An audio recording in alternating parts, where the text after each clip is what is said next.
everybody. I'm Larry Ridley. Welcome to the NFL on EA Sports. Two teams who need their quarterbacks to step up and lead their offenses on the gridiron today. It's the Saints going up against the Broncos. With that, let's go out to Sports Authority Field at Mile High. Here's Brandon Godden and Charles Davis. Larry, we are at the foot of the Rockies, Denver, Colorado, as you get a look at Sports Authority Field at Mile High. Straight ahead, we've got a good one on tap here between the New Orleans Saints and the Denver Broncos.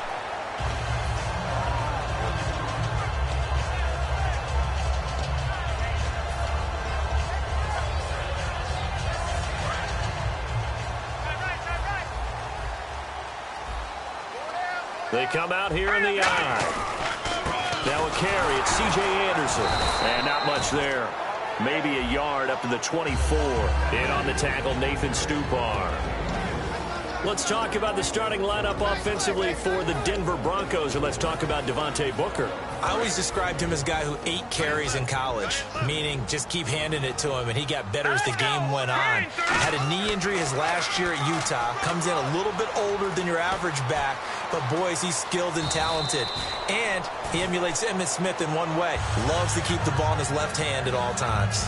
And him running the football is not something the defenses spend a lot of time preparing for. But this guy has a survival instinct and a knack for knowing when exactly to do it.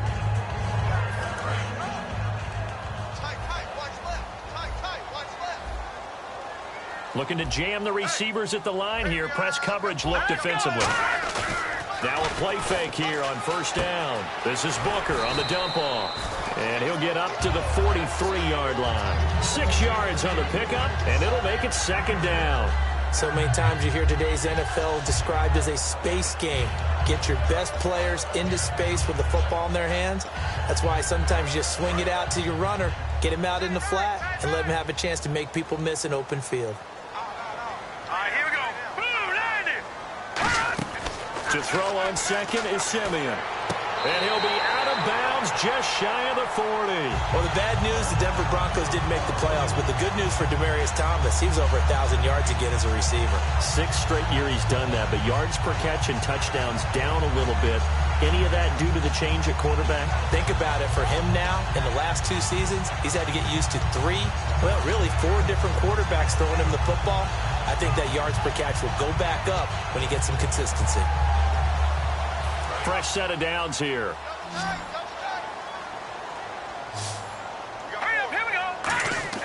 On first down, it's Simeon. He's going to find his running back. It's complete. And he's going to get it down to the 33-yard line here. It's a 9-yard pickup on the play. And it'll be second and about a yard to go for the first. Completed pass play. Now let's see if they go back to the air or to the ground. Let's go. Green, 39. Play fake to Anderson. Now Simeon rolling to his right. And is caught right at the 10-yard line. 23 yards on the play. Looked like the defense put pretty good pressure on him, but he's able to flush out to his right to try and evade people. On the run, had to get on his horse. Still accurately throws a nice pass for a first down. Rolling to his left. Now a loose football. The ball comes out. And the offense will hold on to this one right at the 5-yard line. Lucky there. On plays like this where the ball comes free, it's often unusual for the team that lost it to get it back. Because this is a quarterback. The ball gets away from him. Everyone else is trying to execute what they're supposed to do on offense. They're usually looking in the other direction, downfield, or have moved away from it. And he is into the end zone for a Denver touchdown. Emmanuel Sanders, a 5-yard touchdown. And the Broncos take it all the way down the field and score on the opening drive. And his kick is right through. After the touchdown, here's McManus now to kick it away. And to no one's surprise here in Denver, that'll carry through the back of the end zone for a touchback.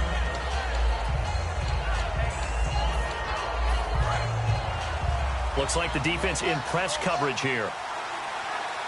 They come up in an offset eye. They'll run for the first time with Mark Ingram. And he gets this one just shy of the 40. They'll mark him down at the 39. For Ingram, he topped the 1,000-yard mark this year for the first time in his 6-year career. Didn't he just come out of Alabama last year? That's what it feels like, right? I mean, hard to believe 6 seasons he's had. Won a Heisman Trophy there, finally over 1,000 yards as a pro, and he increased his number of long runs, becoming a much better ball carrier into the secondary. Brandon Cooks, the receiver he was going after, and that'll bring up second down. The headshots here are the offensive unit, and what about Brandon Cooks? If he's not a 1,000-yard receiver every year he's healthy in the league, I'll be surprised. Came out of college wanting to be a pro, studied all the best receivers in the NFL before he even got to the league. Left side and caught by Flainer. And he'll get it out a couple yards shy of midfield at the 48. It'll be a gain of 9, and that is going to set up a 3rd and 1. Still in search of the first down after that last completion. They'll try to run for the first with Ingram. And he will have first down yardage as he's brought down at the 41. A nice pickup there of 11 yards, and it'll move the sticks. Absolutely love the run right there. This guy's known for his quickness, but also for his speed. And he's able to get to the second level almost before you blink if you give him any type of blocking. I always talk about slot receivers, and they're usually known as quicker than fast. In this case, we've got a guy who's quick and fast, and he used it to great advantage. It's a gain of 20 that time. And that leads to a New Orleans first down. So after that big gain, let's see what else the offense has up its sleeve.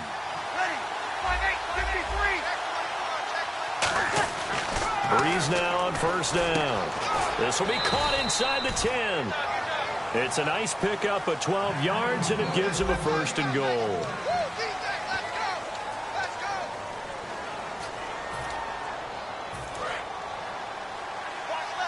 And on the outside, they're playing press coverage.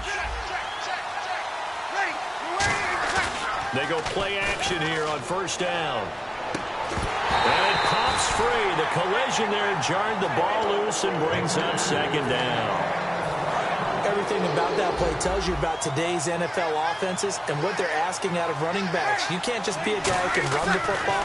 You have to be able to catch it as well, and he didn't get that done on that play. And that one's going to be over everybody in the back of the end zone. It's incomplete. This will be play number 8 on the drive. It's 3rd and goal. Breeze now on 3rd and goal. And he's got it. Touchdown, Saints. Kobe Flainer from 8 yards out. And the Saints are within an extra point of tying this thing up.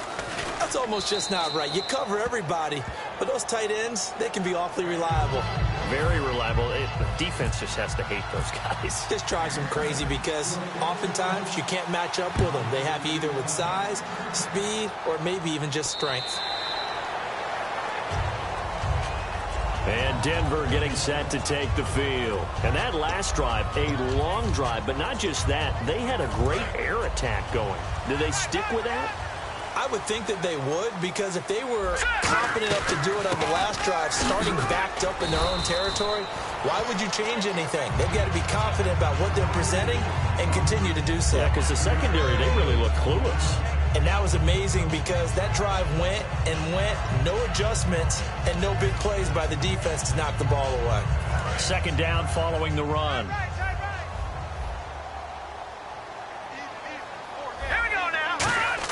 Here's Simeon now on second down. And that is incomplete. Devontae Booker, the man he was trying to get it to.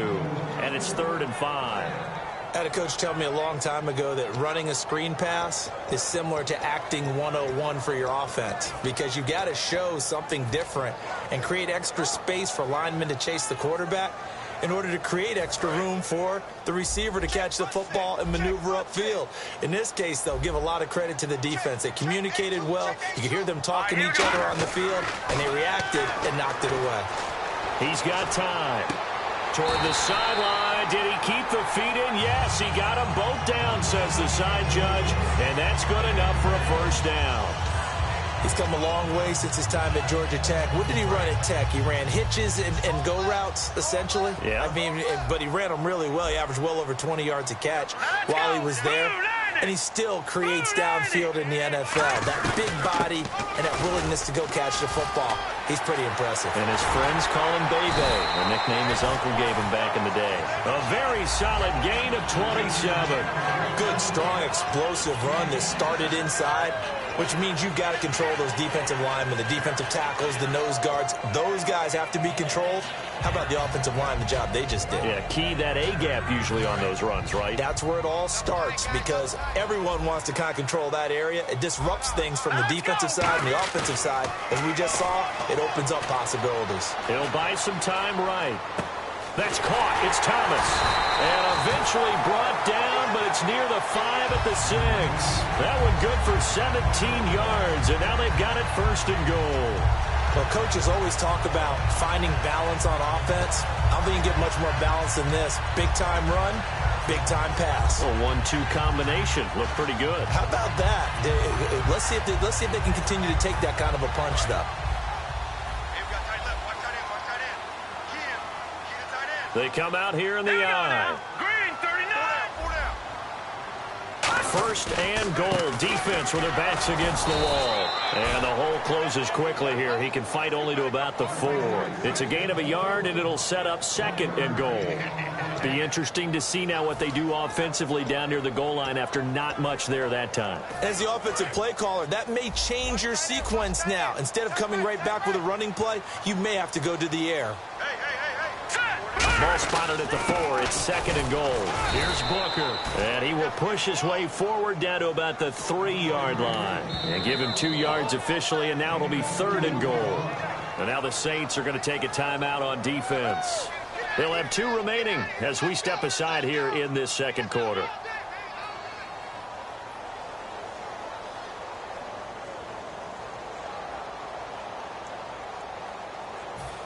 From the 3-yard line once more. Now here's third and goal. Here we go now. Green, 39. Green, 39. Check 52 to Mike. Check 52 to Mike. Twist. They'll run it. This is Booker. And he will take it in for a Bronco touchdown. Devontae Booker taking it in from 2 yards out, and the Broncos have taken the lead. Able to punch it in on third down makes it easier for those guys on the sideline. They didn't have a fourth down decision to make. Yeah, could you feel the exhale? Because they were already thinking ahead, as all the good coaching staffs do. Anticipating, will we have to make the call? They already had it lined up, never even got to it. After the touchdown, here's McManus now to kick it away. This is fielded at the goal line. And he'll be taken down just past the 20 at about the 21-yard line. Out is the Saints offense now as they get ready to take over here. And they're going to need another score. Got one last time, but still down here. When you're playing catch-up, every possession becomes crucial, doesn't it? It's vital. Get back out on the field, punch it in the end zone again. They know it's not easy, but what they do have going for them, they did score the last time. They think they've got a good formula working. And what about the defense? Well, now you're just saying to yourself, okay, gave up a score last time. What adjustments do we need to make to slow them down now and get the ball back for our own offense? Is it more pressure? Is it more zone? What do they have to do? They're trying to figure that out themselves. We'll see if they can figure that out right here. Now a play fake here on first down. He's going to flip that out to the flat. It's complete. A good pick up there of 20 yards.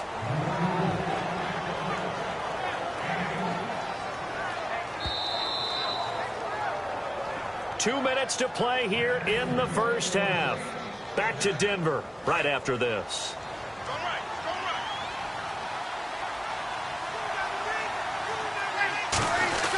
This is Ingram on first and 10. And he stopped immediately there. No gain on the play. It'll be second down. A well-executed blitz, no doubt. Great job by the linebacker. Maybe the quarterback, if he could have seen that, could have audibled there. Yeah, he needed to be in a different play because that one just meshed perfectly for the defense. All the gaps were filled except for the one the offense really wanted to run through, and that was filled by a big man wanting to make a tackle. And he made a great tackle. When you execute a drag or a crossing route really well and give them a chance to let it develop a little bit, you can gain some significant yardage hitting your tight end on that one. And defensively going with a dime set. 6 DBs on 3rd and 4. And he locates Josh Hill, complete. A pickup of 11, and it moves the chains. And fits the exact right word. Over the middle, there's almost always traffic, so anytime you're a receiver in that area, you're not just focused on catching the football. You're wondering where the collision's going to come from, right? Because there's almost always someone there able to concentrate, catch it, and even added a little extra at the end with a short run. Almost not fair. The big guy running the corner route, being able to lean and push and get to where he wants. So how do you stop it? A lot of times you want to have a linebacker on him, a bigger body guy who can handle him physically, but a lot of times that doesn't work as well because his quickness often wins the route. They'll run here with Ingram. That gets him 3 yards closer here as it brings up 2nd and goal. Now whistles come in. We're going to get a timeout here by the offense. So that means they're down to 1 remaining here as we head toward halftime. They come out here in the eye. Offense working with a 2nd and goal now from the 3. No gain on the play there. They're going to need to come up with something better here on 3rd and goal. Now hold everything here. We're going to get a timeout by the offense. And with halftime on the horizon, they'll be out of timeouts from here forward. Stonewalled on 2nd down. Now let's see what they can do on 3rd and goal from the 2. Breeze looking to throw on 3rd and 2. And that is incomplete. 7 seconds remaining. The tight end Josh Hill was the target. And that'll bring up a 4th down.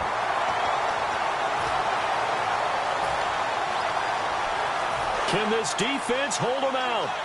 Here we go now. 4th and goal from the 2. They'll go for it. It's Breeze. And he's got him. It's caught in the end zone. Touchdown, New Orleans. Josh Hill in the final seconds of the first half. And the Saints, if they convert the extra point, they'll have the lead. And this one through the uprights and good. Uh-oh, flag comes out here. This is going to be roughing the kicker. When you're going back there on the kick block, you've got to go to the right point. That didn't happen. Ran into the kicker. The penalty flag had to come out. The ball upright on the tee, and the Saints kick team booms it away. That's fielded in the end zone. And he will take it back only to about the 13-yard line here. And Denver getting set to take the field. And you got to think, if this is anything other than just taking a knee, I'd be very surprised. Yeah, they've got enough to talk about at the half. Why do anything else? Just get out of there. And this one complete to Virgil Green. Okay, so Larry apparently giving us the silent treatment all of a sudden, and we're going to skip ahead to quarter number 3. So both teams have their marching orders, and we'll get going again here in quarter number 3. And you combine a big leg with a mile-high air, there's the outcome. This will sail out of the end zone for a touchback. Out come the Saints now. They'll go on offense first here to begin the 3rd quarter. They have the lead. Now they'll be looking to extend that lead. And this is where I enjoy talking about one of my favorite subjects, tendency breakers, or counters as I also like to call them. You've done things in a certain way in the first half, and they've had the ability to see what you've done. Now Breeze lost the football. So it goes as a fumble, but the key thing, not a fumble loss. Yeah, that stat's big, isn't it? I mean, I remember watching teams play. The ball might be on the ground a number of times during the game, but the other team doesn't get it. That's a huge difference in the ball game. And in this case, they were able to retain possession.